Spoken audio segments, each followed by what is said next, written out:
दोस्तों नमस्कार। आज के दिन का सबसे बड़ा मुद्दा जो अभी बना हुआ है वो बना है बीपीएससी का जो सीसीई कंबाइंड कॉम्पिटिटिव एग्जाम है, 70th एग्जाम होने जा रहा है। उसके ऊपर बहुत बड़ा बवाल है। अब बवाल है क्या और बवाल क्यों है? बवाल है नॉर्मलाइजेशन को लेकर। तो ऐसा क्या हुआ, ऐसा क्या घटा कि जिन बच्चों को तैयारी करनी हो चाहिए थी, अभी इस समय 13 दिसंबर को उनका एग्जाम की डेट है, अब उन बच्चों को तैयारी में लगा हुआ होना चाहिए था, लेकिन वो बच्चे तैयारी में लगे होने की बजाय रोड पर क्या कर रहे हैं? आंदोलन कर रहे हैं, अनशन कर रहे हैं, बैठे हुए हैं। वो बच्चे क्यों बैठे हैं? ऐसी क्या मजबूरी है? ऐसा क्या हुआ, ऐसा क्या घटा कि उस चीज ने उन बच्चों को मजबूर कर दिया रोड पर बैठने को, रात को ठंडी रातों में रोड पर ठिरकने को? ऐसा क्या हुआ? मुद्दा था बीपीएससी के सीसी एग्जाम में, जो कि अभी 70th एग्जाम कंडक्ट होने जा रहा है, उसमें नॉर्मलाइजेशन का। किसका? नॉर्मलाइजेशन का। अब जो बवाल नॉर्मलाइजेशन का लगा हुआ है, मचा हुआ है, ये बवाल नॉर्मलाइजेशन का जो है, ये दरअसल है क्या? नॉर्मलाइजेशन होता क्या? सबसे पहला मुद्दा तो यही आता है कि भाई ये नॉर्मलाइजेशन जो है ये है क्या। ठीक है, इस नॉर्मलाइजेशन को समझते हैं हम एक बार, एक झलक देखते हैं कि भाई नॉर्मलाइजेशन होता क्या है और क्या है ये नॉर्मलाइजेशन। नॉर्मलाइजेशन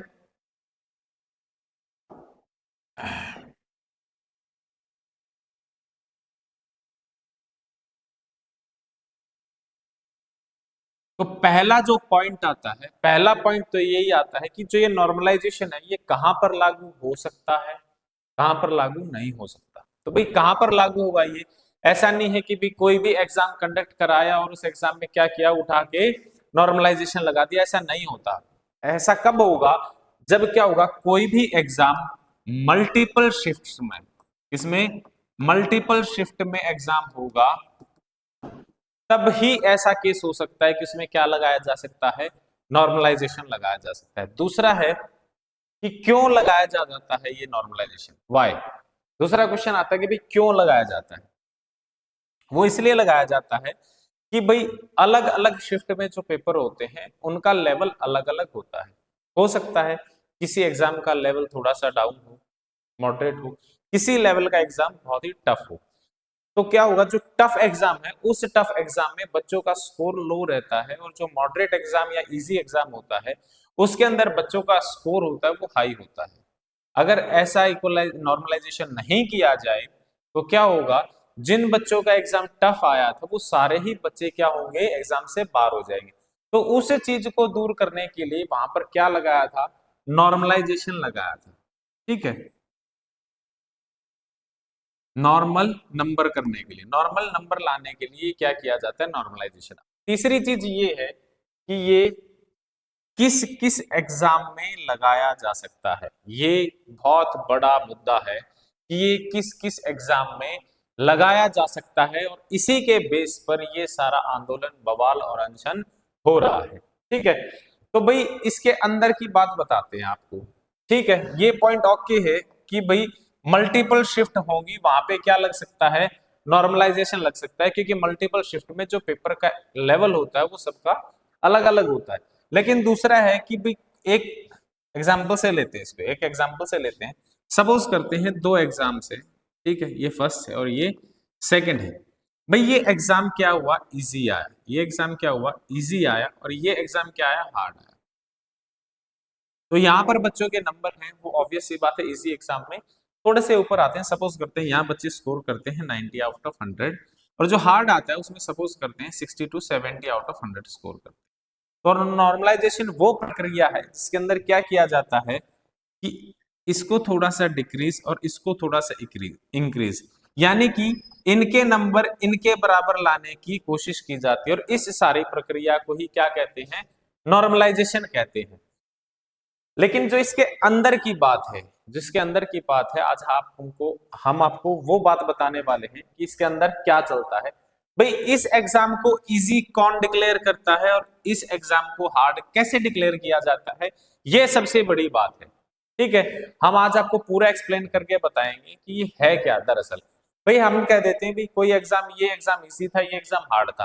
भाई किसी स्टूडेंट के कहने से नहीं होता, उसको डिसाइड कौन करता है, एक मशीन डिसाइड करती है, यानी कंप्यूटर, एक सिस्टम डिसाइड करता है, ठीक है, कंप्यूटर डिसाइड करता है। कंप्यूटर या सिस्टम या एक मशीन करती है, बोल सकते हैं क्या करती है, एक मशीन इसको डिसाइड करती है भाई किसका लेवल अप है, किसका लेवल डाउन है।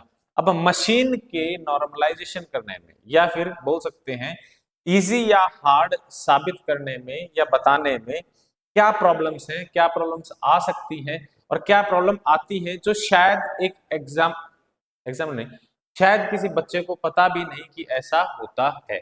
मैं आपको बताता हूं, जैसे कि सब्जेक्ट लेते हैं मैथ्स, पहला सब्जेक्ट ले लेते हैं मैथ्स, ठीक है, क्योंकि जो ये बीपीएससी का एग्जाम है ये दरअसल क्या है, टोटली जीएस बेस है। मैथ्स का इसमें एक सी सेट का पोर्शन आता है, उसी के अंदर मैथ्स आता है थोड़ा बहुत, वो क्या है क्वालिफाइंग इन नेचर है। तो उसके बाद जिसमें मेरिट लिस्ट रखती है उसमें मैथ्स नहीं आता, ठीक है। एक सब्जेक्ट है मैथ्स, मैथ्स में अगर 3 + 3 क्या होता है 6, ठीक है, 20 + 20 क्या होता है 40। दोनों ही क्वेश्चन किसके हैं, दोनों ही क्वेश्चन किसके हैं भाई, सम के क्वेश्चन, किसके क्वेश्चन है, सम के क्वेश्चन है। वो इसे जो डिसाइड करेगा वो कैसा डिसाइड करेगा, सेम लेवल डिसाइड करेगा। क्या डिसाइड करेगा, सेम लेवल डिसाइड करेगा, ठीक है। यही काम वो जीएस में करता है, ये सबसे बड़ी प्रॉब्लम है। अब कैसे करता है ये देखिए, सपोज करो जीएस में क्वेश्चन आया date of birth of Gandhi ji. Gandhi ji की डेट ऑफ बर्थ क्या है वो सबको पता है भाई, 2 अक्टूबर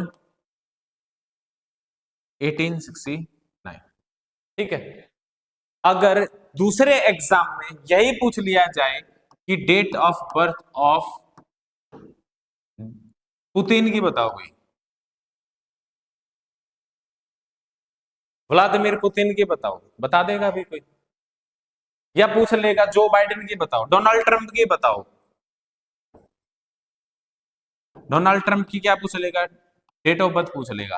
क्या इस क्वेश्चन में और इस क्वेश्चन में कोई लेवल सेम है, बिल्कुल नहीं है।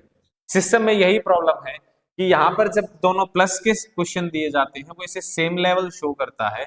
इसी प्रकार से वो जीएस में भी क्या करता है, अगर डेट ऑफ बर्थ दी है इसमें भी डेट ऑफ बर्थ पूछी है, वो दोनों ही क्वेश्चन को क्या करता है, सेम लेवल का शो करेगा, लेकिन क्वेश्चन के लेवल में बहुत फर्क है। एक इंडियन जीएस का क्वेश्चन है, एक बाहर की जीएस का क्वेश्चन है, ठीक है। दोनों की शख्सियत डिपेंड करती है, बहुत कुछ डिपेंड करता है, बहुत अलग अलग चीजें हैं, ठीक है। ये सबसे बड़ी प्रॉब्लम है। अब मुद्दा ये उठता है कि क्या हर एग्जाम में नॉर्मलाइजेशन किया जा सकता है या हर उस एग्जाम में किया जा सकता है जिसकी मल्टीपल शिफ्ट होती है। जी हाँ, देखते हैं। इसके बारे में अपने माननीय हाई कोर्ट और सुप्रीम कोर्ट का क्या कहना है, एक बयान आया था, एक बयान आया था। उस बयान में क्या कहा गया कि भाई हाई कोर्ट और सुप्रीम कोर्ट भी क्या करते हैं, इस नॉर्मलाइजेशन को, एग्जाम में नॉर्मलाइजेशन को क्या मानते हैं, लीगल मानते हैं। ये जानकारी बिल्कुल ही अधूरी जानकारी है, पूरी जानकारी नहीं है। पूरी जानकारी में क्या है मैं आपको बता देता हूं। जो ये लीगल मानते हैं नॉर्मलाइजेशन को, जहां पर भी लीगल ठहराया गया है वो उन एग्जाम्स के लिए ठहराया गया है जहां पर क्या आता है, मैथ्स या टेक्निकल सब्जेक्ट्स आते हैं। जैसे कि अपने एसएससी में, रेलवेज में, नीट के एग्जाम में, ठीक है, आईआईटी के एग्जाम में, मतलब ऐसे एग्जाम्स में क्या करते हैं, इसको नॉर्मलाइजेशन में कैटेगरी में माना जाता है। क्यों, क्योंकि यहाँ पे टेक्निकल सब्जेक्ट्स आते हैं, मैथ्स आता है, वो अलग अलग शिफ्ट में, वहां पर बच्चे जो फॉर्म भरते हैं उनकी क्वांटिटी बहुत ज्यादा होती है, बच्चे 50-50 लाख के पार चले जाते हैं कुछ एग्जाम्स में, तो ठीक है। तो ऐसे बच्चों का एक दिन एक शिफ्ट में एग्जाम कराना बहुत ही मुश्किल है। तो वो मल्टीपल शिफ्ट में क्या होता है, पेपर होता है, और मल्टीपल शिफ्ट में होने के कारण अलग अलग शिफ्ट का पेपर अलग अलग लेवल का हो जाता है। और उसमें एक मेन चीज मैथ्स सब्जेक्ट भी आता है और कईयों में टेक्निकल सब्जेक्ट भी आते हैं, इसीलिए यहाँ पर नॉर्मलाइजेशन हो सकता है।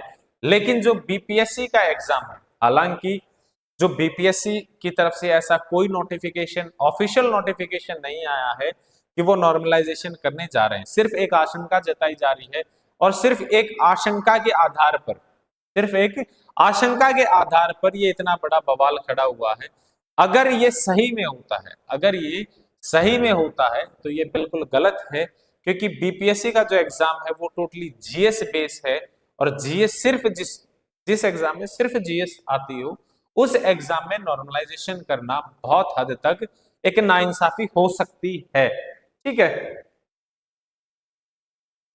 पहले अगर ऐसा था, अब वो कह रहे हैं कि बच्चे अपनी मनमानी करवाना चाहते हैं।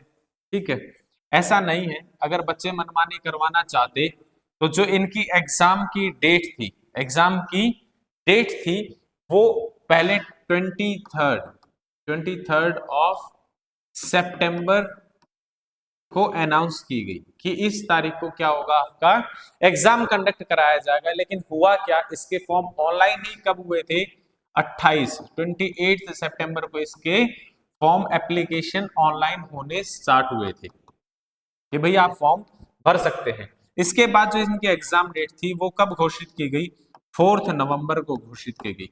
इसके बाद इस डेट को भी क्या कर दिया गया, चेंज कर दिया गया। इस डेट को भी क्या कर दिया गया, चेंज कर दिया गया।